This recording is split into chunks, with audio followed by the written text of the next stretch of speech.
Naso, ideas in the realm of Gematria from the Parshah and Daf Yomi for the Geulah. This is Article 16. Our weekly Parshah of Naso is the longest Parshah of the Torah with 176 verses, or psukim. In Daf Yomi, we are near the finishing line of Tractate Bava Metzia, which we have been marching along since March. The next tractate is Bava Basra, which is the longest tractate of the Talmud, with the last page number matching this at page number 176. So I couldn't resist making a connection between where we are in Bava Metzia, Bava Basra, and our longest Parsha of the year, which is Parshas Naso. Friday's daf is Bava Metzia 107. And with the last page in Bava Metzia being 119, this leaves us with 12 days until we start the longest tractate in Shas, which matches the longest Parsha with the number of 176. So the longest Parsha, 12 days until the longest tractate. What is so astounding and so impeccably timed about there being 12 days from Friday connecting the longest Parsha to the longest tractate? It is that the reason why this week's Parshas is in fact the longest Parsha is precisely because of the number 12.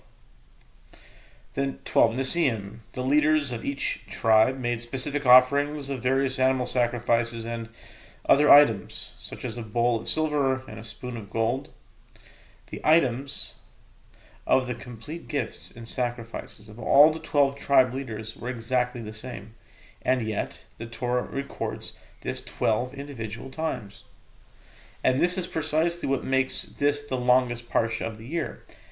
This is what was so interesting about us starting Bava Basra, the longest tractate.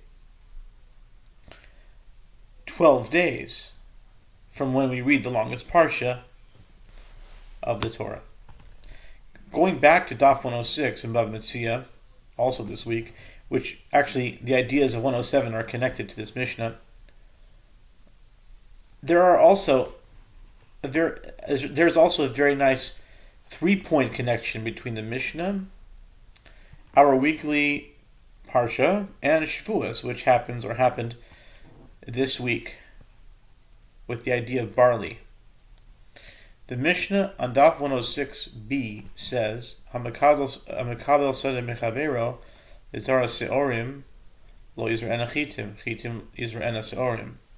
Rabban Shimon ben Geulah Oser. With regard to one who receives or contracts a field from another in order to plant with it barley, he may not plant with it wheat, as wheat weakens the field more than barley does. But if he receives it in order to plant wheat, he may plant with it barley if he wishes. But Rabban Shimon ben Geulah forbids it. This coincides with our weekly Parsha in a very interesting way. In this Parsha, we learn about the Sota, the suspected adulterous woman, and the elaborate procedure that must be gone through to either convict her or clear her name. One of the steps in the process is what is referred to as a minchas kinaos, a mincha offering of jealousies, which must be offered in the beginning of the procedure. The mincha, or grain offering, must be made specifically of barley flour. As it is written, "Then the man shall bring his wife to the Kohen, and bring her offering for her, 1/10 of an ephah of barley flour. He shall neither pour oil over it, nor put frankincense on it, for it is a meal offering of jealousies, a meal offering of remembrance, recalling iniquity." Numbers 5:15. Finally, we have our Chag of Shavuos, which just passed by this week, although when I'm reading it didn't happen yet, but in which we read the Megillah of Ruth. At the end of the first chapter, we learn about the time of year it was when Yomi and Ruth came to Bethlehem and the fields of Boaz.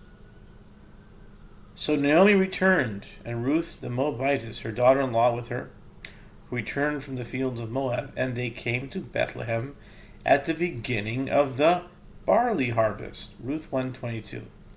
Have a great Shabbos.